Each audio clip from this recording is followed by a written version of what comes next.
வெண்பால் கொண்ட சிறுதீவு கால் கொண்டு நடமாடும் நீதான் என் அதிசயமே.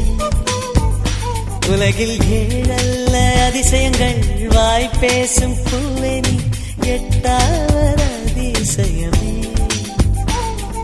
வான் மிதக்கும் கண்கள் தேன் தெறிக்கும் கண்ணங்கள் பால் குடிக்கும் மதரங்கள் அதிசயமே.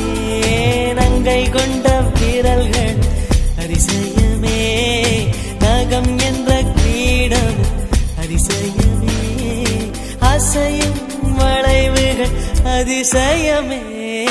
கல் தோன்றி மண் தோன்றி கடல் தோன்றும்